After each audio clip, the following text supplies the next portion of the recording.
You gotta love playing Florida and seeing the victory formation, don't you? Well, this game was over in the first quarter.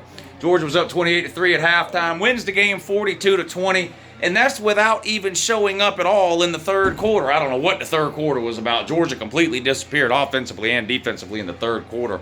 Florida outscored Georgia in the third quarter, I think 17-0, but never took the lead, never even came close.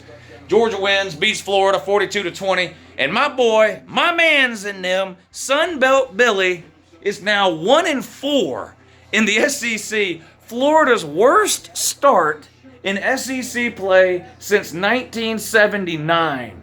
1 year after yours truly was born. Now, I'm a 44-year-old man. I'm an old man, 44, born in 78. This is the worst start Florida has had since 1979. Turns out Uncle Lou was right again. Billy Napier doesn't know what the fuck he's doing. Speaking of teams that don't know what they're doing, Tennessee with their latest gimmick, the pumpkin uniforms or whatever they're wearing. I don't know what they're doing here. That's kind of the point. Nobody knows what they're doing. They got a different gimmick for every home game. That's just kind of what they do. That's their thing. But they're the Oregon of the SEC. But Florida gets absolutely humiliated here. And Georgia scored 42 on them, which is more points than Tennessee scored on Florida. Oh, and Tennessee's got the greatest offense in the country, and Georgia ain't got no offense, woo. Well, the no offense that Georgia doesn't have scored more points on Florida than you did. So marinate on that. I don't know. Gave up a lot less points than you did, too. I hate to do this. Stetson Bennett's terrible. I want you just to imagine for a second Stetson Bennett on some other team with average talent. Imagine what you would get from Stetson Bennett. He's horrible. He played horrible again. 3 games Stetson Bennett's had against Florida, and 3 times he's played horrible. But Georgia's just supremely talented, and even with a terrible quarterback like Stetson Bennett, we're able to beat the bejesus out of Florida 42-20. Georgia Blues to 8-0, ranked number 1 in the country. I know that makes you mad. Penn State lost to Ohio State earlier today, so Georgia wins, Ohio State wins. Michigan was, they play tonight. Michigan plays Michigan State. They should win. Tennessee plays Kentucky. Tennessee should win. So none of the top teams really should lose. Oklahoma State lost. Good God, did y'all see that? Kansas State beat Oklahoma State something like 45-0? What? This was alarming. Let me find this. Where's this at? I gotta find this. Oregon won 42-24. 48-0. Kansas State beat Oklahoma State. When was the last time a Mike Gundy? When's the last time a Mike Gundy team was shut out? When I saw that score in like the third quarter, I said, what, is Spencer Sanders not playing or something, the quarterback? Nope, he played. Turns out just didn't play very good. Kansas State 48. Oklahoma State 0. Louisville beat the soul out of Wake Forest. Wake Forest was in the top 10 last week, lasted 1 week. Now he's relegated. Yeah, what a humiliating loss for Wake Forest. Nebraska lost to Illinois. Just going through some quick scores for y'all here. I don't know why. It's not like I don't know. South Carolina lost to Mizzou. South Carolina. Shout out to you, South Carolina. Boy, y'all try so hard. TCU beat Virginia. Notre Dame beat Syracuse. Notre Dame and Clemson next week. Maybe an interesting game. We'll see. Clemson was off this week, so 2 weeks to prepare for that one, while Notre Dame was busy beating something called the Fruit today. 41-24, Arkansas beat Auburn. I thought Georgia played well today outside of the third quarter, obviously, right? And outside of Stetson Bennett. Other than that, I thought they played well. They ran the ball well, I thought. And not just in the fourth quarter, which you see Georgia do a lot of times after they wear teams down. I thought Georgia ran the ball pretty good for the majority of the game today. Kenny McIntosh played great. Dejon Edwards played okay. And Branson Robinson kind of sealed the deal there in the fourth quarter, bringing him in, fresh legs, to pound on Florida there in the fourth quarter. Brock Bowers had another great game. Ladd McConkey, I think, had a good game. He had one unexplainable drop. I don't know what the deal is with that. He seems almost good for that.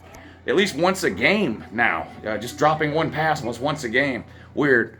I don't know. Weird. But defense played well outside of the third quarter. Florida came out with a good game plan. I don't know what they did at halftime, but they came out with a good game plan there in the third quarter because they went right down the field on Georgia, running the ball on Georgia, which you don't see very often. Went right down the field. So give Florida some credit. They could have gone away. They could have given up at halftime. crawled into whatever hole they came out of before the game started, but they didn't do it. They fought. They stuck around as long as they could. They got the game to 28-20 at one point, didn't they? Yeah, it was 28-3. They got it to 28-20, and then Georgia just pulled away. After that, there was just nothing Florida could do. Georgia ends up winning 42-20. Kirby Smart improves to what, 5-2 over the Gators? Let's see. 16, 17, 18, 19, 20, 21, 22, 7 games. 5-2 against the Gators. I'll take that. I'll take 5 wins over the Gators every 7 years. I'll take that. Boy, Florida's a lost program right now. Sunbelt Billy doesn't know what he's doing. Anthony Richardson isn't any good. They don't have anybody on their defense that even matters outside of maybe Brenton Cox. That's about it.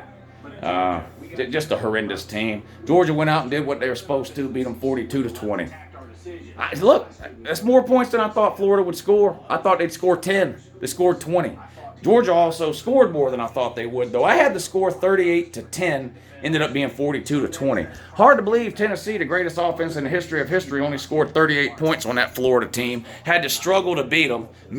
Survive an onside kick by Florida at the end to beat them at home by 5 measly points. Remember when they made Anthony Richardson look like a Heisman contender? I do. Today, Anthony Richardson like I've never seen a football before.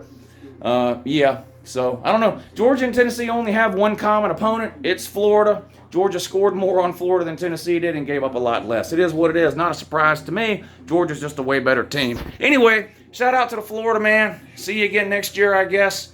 The good news for Florida is the offseason will be here. What are we at? The end of October. So you got to go through November, December, couple of weeks of January, 2.5 months basically.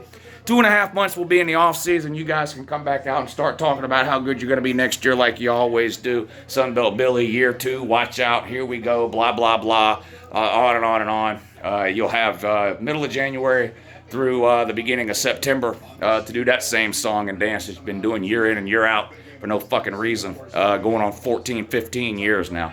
14 years since Florida's won the SEC, liable to be another 14 at this rate. You got a coach that doesn't know what he's doing, and chances are when you fire him in 2024, and you will be firing Billy Napier in 2024, by the way, you can write that down, screenshot it, text message it to yourself.